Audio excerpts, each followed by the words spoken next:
Welcome to the Inner Blueprint Podcast.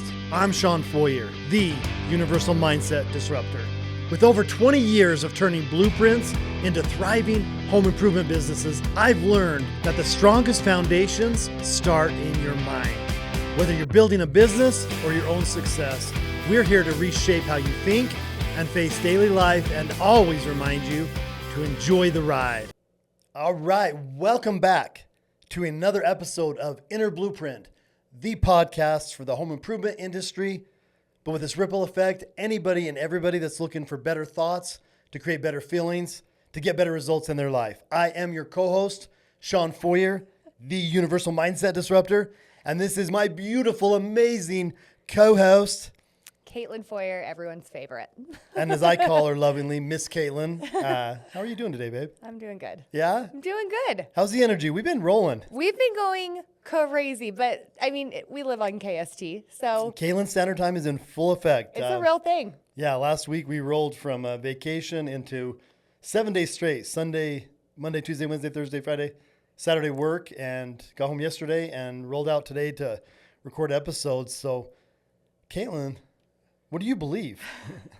What do I believe? I mean, I believe that we can do that. I believe that most people can do way more than they put their mind to, or what they think they can. I always say, I hate puzzles. I'll never do a puzzle. I'm never going to do a puzzle. I hate them. They frustrate me. That sounds like a challenge. I think I'm going to get her to do a puzzle. I'm going to end up throwing that puzzle across the room. Will you do a video?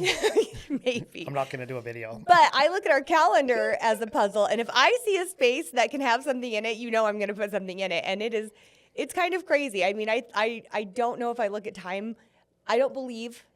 I have beliefs about time. And right? I don't want to define for listeners, but no, you believe yes, anything is possible. I do. And when you met me, you believed that, but the problem was your belief about your value. Oh, some of your beliefs were off kilter, so you were jamming more than most people could, but you weren't getting the results that you wanted, right? Definitely not. I mean, I was waking up by 6 a.m. I wouldn't get home until like 11 p.m. most nights. It was crazy just because you were working I thought, like 4 jobs, one full-time, multiple almost full-time. Yeah.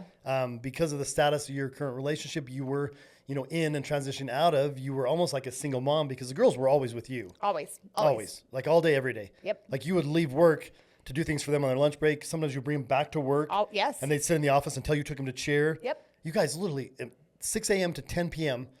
And 10 p.m. was at the cheer gym 5 nights a week, sometimes Saturdays and Sundays. Yep. Sometimes doing photography work on the side on the weekends. Yes. Like she literally filled every slot, but she wasn't getting the good results. It's true. And it's so funny. I remember when I took over your calendar, I was like, are you sure you want me to do this? 'Cause get ready to get busy because I truly believe that we can, again, that anything is possible. Yeah. I believe that. Well, on mine, I filled my days, but I didn't like having them filled for me. Yeah. I was a space. Weird. You don't like when people tell you to do something? No, one of my paradigms that I'm still working on and I still love. No, but I get up early. I get a lot of stuff done. You do. You get things done in the morning before I'm even out of bed. I usually get more done by noon than most people do all day. Absolutely. And then I like some open time after that. And Caitlin's gotten really good at filling it. But the point of this episode is, what do you believe? And I now believe both of us can get way more done in a day than we ever thought possible individually. But in order for it to be effective, we really have to be intentional about what do we believe. And we're not talking about it this episode, but what do we want, right? Well, it's so crazy because, the first question we ask in our program that we teach is, what do you want? And that is a hard question. If I walked up to any stranger at all out on the street or at an event or something and said, hey, what do you want? They'd be like, what do you mean? Yeah. And some people will be like a successful business, a happy family. A few people could answer it pretty well. But that's about as detailed as they would be able to get. And so then we go into, a lot of times we're scared to say what we want because we're worried about what holds us back. And really what holds us back are our beliefs. Yes. And it could be something so simple. I mean, you don't like dogs. You had bad experiences with dogs growing up. I got chased at my grandma's house. They had a black lab and some other unknown black dog that were both way bigger than me and both scary. And I will never remember. I think I peed my pants running back to my grandma, sliding under this hanging awning as they both were jumping at me. And I was allergic to them. I didn't like them. I did not have it. I tried a couple times with my kids, and I think me and their mom had a combined week with 3 different dogs. Like we literally had it for 2 days and got rid of it. So yeah, when I met her and she's like, we're getting a Frenchie. I'm like, no, we're not. I was like, yes, well, I am, and you're part of me, so enjoy. Now I have 2, so I changed my belief. Well, now I have a whole album on my phone of like Shawn, of videos where I just like record him laying on the ground, playing with the dogs, holding them, cuddling them. Those are fake. Those are deep fakes. It is my favorite. It's so funny. That's not me. But I mean, going back to that simple example of a belief, a lot of people are like, I don't like dogs because they had a poor experience or a traumatic experience. It doesn't even have to be traumatic. Sometimes, you get chased by a dog or barked at by a dog and scared when you're young. So all of a sudden you don't like dogs for the rest of your life, every single dog for the rest of your life. That's not realistic. That's ridiculous in my opinion. Well, and it wasn't because I was afraid of them. It's because I'm allergic to them. So when I did try a couple, and they're stinky, and they shit places you don't want, and they chew up things you don't. There's plenty of reasons, right? But really,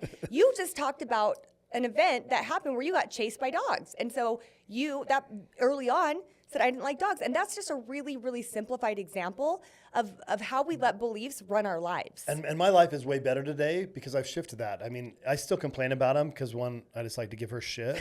But 2, I mean, I love those. I mean, this morning, they're so excited. We deal with, one of the beliefs is about love. And they give me unconditional love. I can torment them. I can torture them. I can, leave them outside a little bit longer than they should when it's cold just to wake them up. I mean, I can literally do anything to these 2 Frenchies, and they just love me.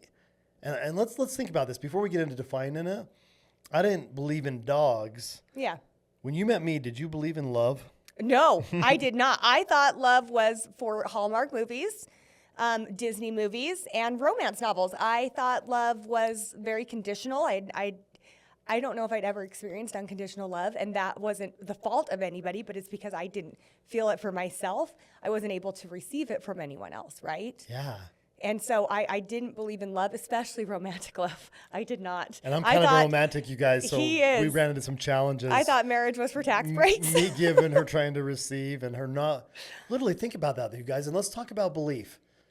Because we have, and I call them pillars of belief, and you have beliefs about time, money, love, relationship, dogs, success, challenge, sex.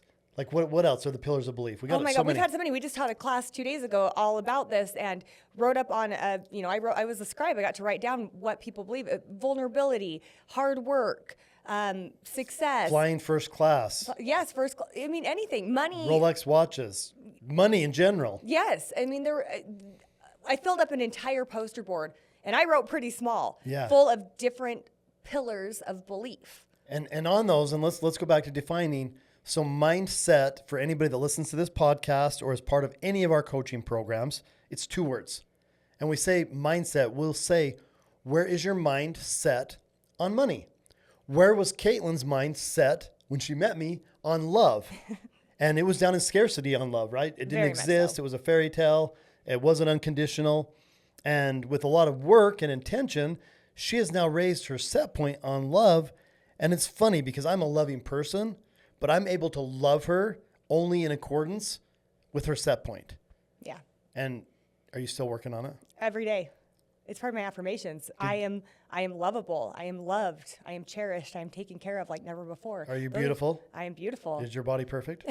I love my body. My body is perfect. My body is sexy. I love my body. I say that every day. You guys, when we first met each other, and we're not going to blame anybody else, okay? No. This is our accountability, but because of situations and relationships in our life, starting with our parents, ending with the other parent of our children, she didn't believe in love. No. I didn't think I was a good husband. I didn't think I was a good father. I had some beliefs about me. That's the other thing too. When we're talking about the pillars, the biggest pillar of all is a combination of all those beliefs that is what you believe about you. And Kaitlin, were you enough? I've always been enough. But what did you believe? I didn't believe it. And what did you believe that's really the opposite of that and not in a good way? You were what? I'm too much. Too much. I was told that over and over. I'm still told that, but it doesn't trigger me like it used to because I know it's not real, it's not true, it's not mine, and it has more to do with the person saying it than it does me. Yeah. And that's okay. And again, I'm emotional. I thought that was a bad thing. You're because a of throwing crybaby. things. I am a crybaby. I love it. But you love it, right? I And when does love it it. come out? In good times or You've inappropriate? given me permission to cry. I believed crying was a form of weakness. I didn't she cry. thought I was a wimp. I've cried more in in our first year together, I cried more in that first year than I had my entire life combined, honestly, because I thought crying showed weakness, and there wasn't a time and place for it. I'm not like a lot of women. I was very opposite. I was very opposite. And we won't rabbit hole in this episode, but you were in your masculine because you were acting as a provider in your family. You were always the leader as the oldest sibling. Like you had to take on a lot of masculine roles. Yes. And that's the funny thing though. Your idea of masculine was not show emotion. And so many men in our men's group feel the same way. Don't show emotion. And here I am, that weirdo in the middle saying, crying every week. Let's cry a little bit. Let's feel a little bit. But I cried this morning. I know. And you were thinking you were either not enough or too much at some level too, Yes. right? We were literally trying to drop a couple things. I've been doing videos to myself on social media for like 8 years. So I'm very comfortable. Every I don't day. care. People make fun of me, blah, blah, blah. Kaitlin, and it's only because she cares. She wants to do it perfect. Yeah. And I keep telling her, like, you do backflips. Could get a shot in the face and not even flinch. Like, you're such a badass. Yeah, I don't feel pain. It's a really But she weird thing keeps you getting in her guys. head about doing videos. And it's weird because when we're doing them together on the podcast, I have no problem. she has no problem. But when you But grab that's her, one of my beliefs too. I mean, my belief of success was always in a supportive role. It was never for myself only. It was, how can I help this person be more successful? And in return, I will gain a level of success. And I've completely changed that belief for me too. And it is just so interesting because when you think like, what do I want is a scary question. It can be a really hard question for people. I mean, I remember my first was, I just want to be happy. I mean, I remember going through an exercise and where the person wasn't allowed to say a thing. They were just allowed to say to you, like a battering ram, what do you want? What do you want? What do you want? What do you want? And I became so emotional because like, I just want to be happy. What do you want? What do you want? And I'm like, oh my God. just happy. I just want to be happy. And I'm a happy person, but what does that look like? And it was so funny because it really made me dive into, and this was the most important part is, you know, what holds me back? And it was it's my belief on so many things. The only thing that ever holds me back in life is myself. I'm fully accountable for that. And where that goes even deeper is it's my beliefs. My Yeah. beliefs hold me back. Are you happy today? I'm so happy. So you're happy. So we found happiness. Let's do it. And we want to give a few examples. And listeners, we're actually going to drop individual episodes, just Yes. Kaitlin and I, Stay tuned. talking about health and wellness and some of the beliefs around that. We're going to talk about money mindset and some of the beliefs. But we'll give some teasers here because Miss Kaitlin, when she met me, had this misbelief that she was too much, had some weird beliefs about her appearance and even her Yes. body and sexuality Yes. that weren't true and weren't hers. Yes. And she's worked on those. But one of the biggest ones that she's worked on, I'm so proud of her, what's her relationship with money? Yeah. Like, to you, money wasn't important, right? Well, it wasn't. And you taught me actually, you said something early on in our relationship, like, why do you not think that you deserve more money? And I was like, well, because I'm really happy with what I have. And yes, I want to make more, but along the way, I'm going to be happy with what I have. And I shouldn't want too much because at some level, that was a belief that there wasn't enough to go around, right? And if I took more, then that meant taking something from someone else. And I've learned now that that's not true. Money is just energy. Energy. And and I have a lot of energy, but the more I have, the more I'm able to give. Yes. And you know, it's like Esther Hicks says, you'll never get sick enough to help the sick. You'll never get poor enough to help the poor. And you know, Joel Knight, one of our clients, is one of the best examples of this. He had a level of scarcity, and it's something he still works through every day. But he's realized that the more money he makes, the bigger impact Yes. he can make on people within his organization, on people within his faith, His people within family. his community, his family, and it's been such a great, like, Joel, you've been such a great mirror for me because it helped me so much. Honestly, it did. Yeah. Yeah. And again, think about this. And again, we'll do a whole episode, but just for now, what do you believe about money? Like, I was told, you know, it's hard to get money. And I was told, Shawn, you have wine taste on a beer budget. I was like, Mom, can't we get a new budget? But she was a single mom for a while. We were on welfare. She couldn't. She was doing the best she could. Well, and I love that what you said, something that you taught me early on, you know, we were talking, I was like, oh, I've never been really good at budgeting. I just feel like money, I always end up having enough to pay for what I need, right? And again, that goes to a belief of what I need, right, versus what I deserve and what I want. we always have money for what we want, for what we deserve, for what we're willing to give back. We always have enough for that. And you said, Bob Proctor was once asked about budgets, and he said, I don't do budgets. Bob laughed from the stage when he was asked. He's like, are you talking some Dave Ramsey shit? Because I don't do budgets. Like, I don't do budgets. He said, if you have a budget problem, you have an income problem. Yes. And if you have an income problem at some level, you have a mindset problem and a set point. And if you want to fix your budget problem, and again, don't be reckless. I understand there are situations. We're not reckless. No, and in businesses, I do a lot of budgeting with business owners. Yes. But then I get their mindset to break the budget as far as their goals, because we don't want you focusing. Like literally, if you're going around trying to save $3 on everything you do, you're missing $300 you could make on everything you do. It's like, where's your mindset on money? And little technical stuff here. Well, and so, and that's what I love about, what Bob said is you can make an infinite amount of money because there's an infinite amount of money in this world. There really is. I mean, it's... Right now, digital currency, Venmos, we probably have hundreds of thousands, if not millions of dollars right now in Sandy, Utah, floating all around us, right? And you want some, learn how to attract it. Well, and I love what John Gwaltney shared with us. It's... this is something that when we have people and I'm talking to people about our program, and I never sell people into our program. They have to buy it. They have to buy it. And I have people say like, well, I shouldn't want more or things like that. But John Gwaltney said it so wonderfully. He said, it's like our Creator has this giant mountain of gold. Yeah. And he says, here, come take some. And maybe first you just fit what will fit into your pockets, and then maybe the next time you bring and God says it's okay. You're welcome. It's okay, take it. Here you go. And then you come back and maybe you have like a sand pail with like a little shovel, and you're like, can I fill this? Yeah. And then he's like, well, I mean, you can bring something bigger. You can. Why not bring a wheelbarrow? Yeah. Okay, filled up the wheelbarrow. That's great too. All right, well, why not a dump truck? All right, awesome. I'm going to do a dump truck. I'm going to fill that full. Well, and I think for some people too, they think, Kaitlin, if you're taking too much from that pile of gold, you're taking from somebody else. And but that's not true. As I found, and again, we don't get religious, but on a spiritual level, my God's love is endless. It's infinite. And there's no beginning and end. Yeah, and he's energy. And so, you have this planet. Like right now, we've got some people in challenge. There's water to put out fires everywhere. The fact that it can't get there, and we don't want to get political, but I don't my want to get gosh, into it, but yes. Yes, there's an ocean right next door. There's ocean waters. There's streams that run through it. When you go outside, if you ever question the abundance of this planet, and obviously there are areas that go through drought and times of scarcity, but that again is on cycle. So for you, just think about, if you want better results, first step is thinking about what you want, but the second is just really like, what do you believe?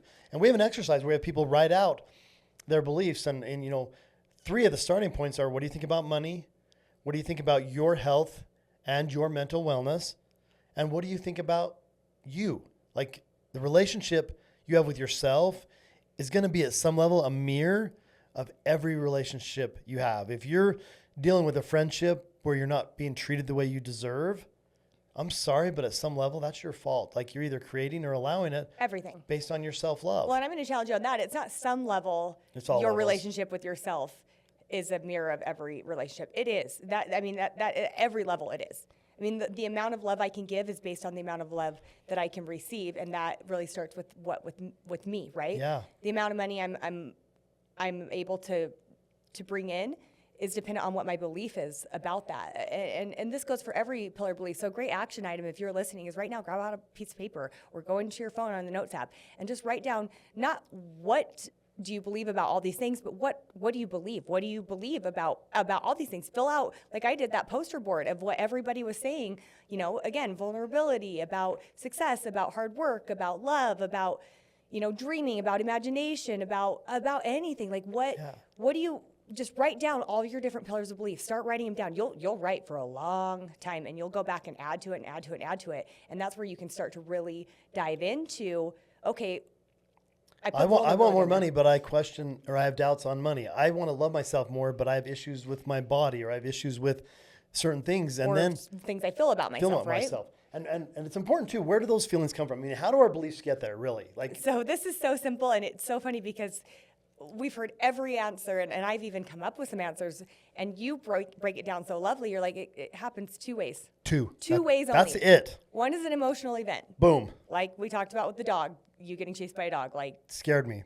Divorce, oh death, anything, emotional event, right? Something going to scarcity. An emotional event, and it doesn't even have to be a huge emotional event. It could be something little that happened. Yeah, somebody made fun of some cute girls in elementary school. Made fun of me when I was singing "Happy Birthday." I didn't sing that song again for 20 freaking years, right? I was embarrassed. I thought I had a bad voice. I think I still might, but you tell me it's amazing, and I sing all the time now, right? I mean, I think you have the sexiest voice, so I love to hear you sing. Yeah. But yeah. So if it's not an emotional event, what's the other way? So the other way is spaced repetition of thought. That just simply means hearing the same thing or experiencing the same thing over and over and over and over. And this happens. I mean, unfortunately, we do this to our children without the level of awareness. Like, be careful, be safe, stop, don't.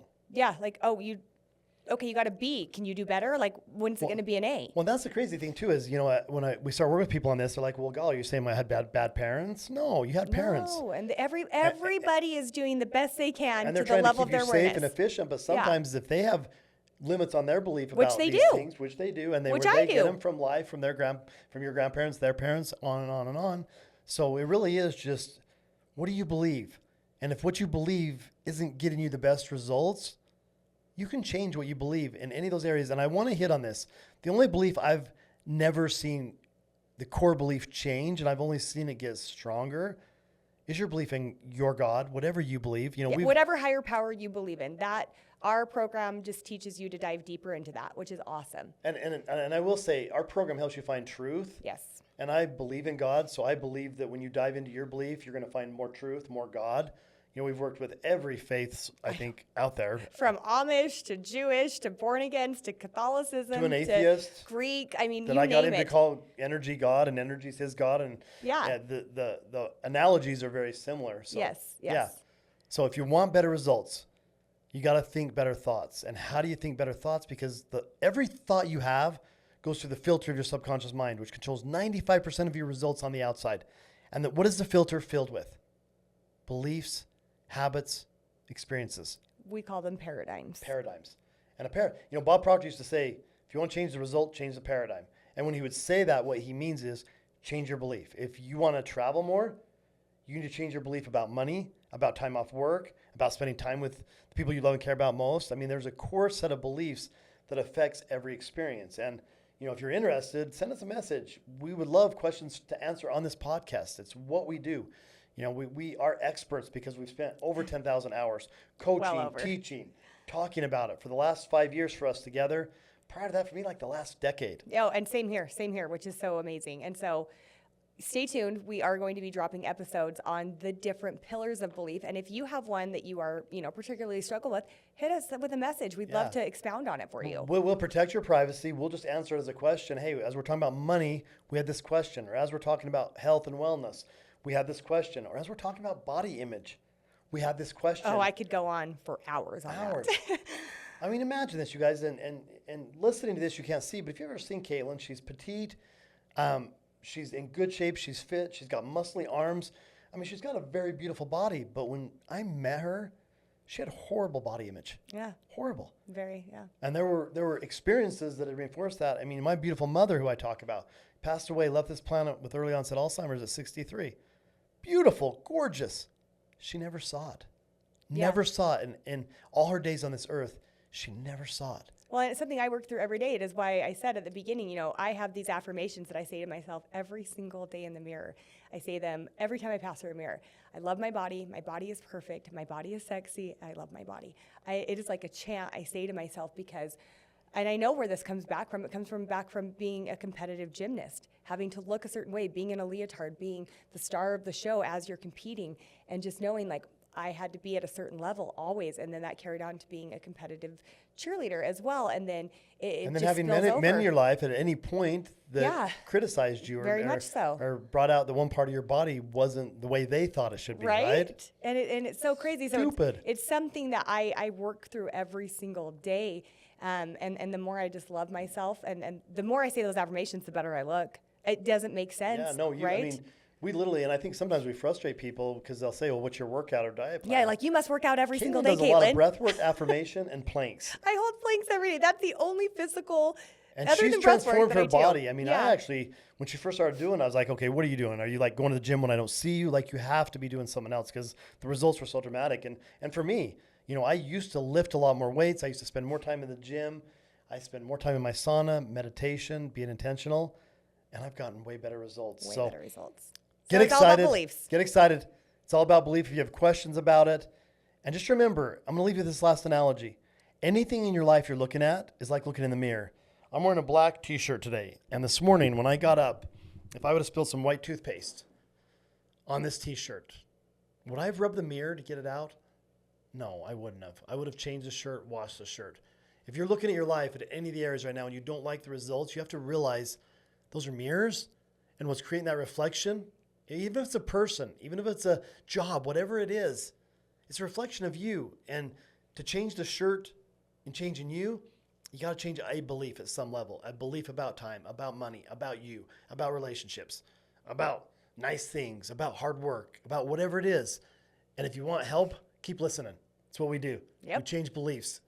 We get better feelings, and we get the best results. Best results. I believe that 100%. Don't you? 100%. And why do we believe that? Lots of clues?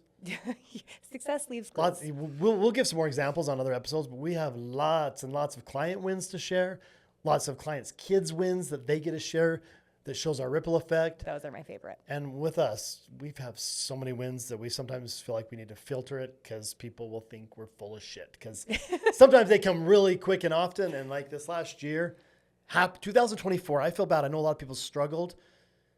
2024 was the happiest year of my happiest. Miss Kaitlin, thank you for being such a beautiful part of it.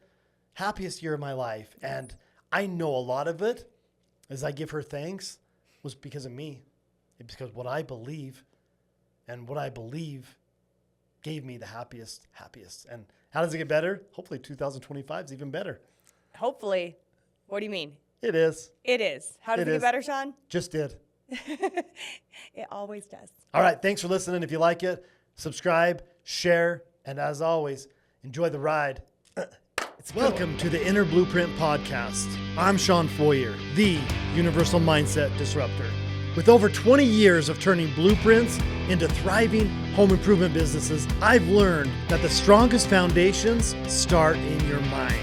Whether you're building a business or your own success, we're here to reshape how you think and face daily life and always remind you to enjoy the ride.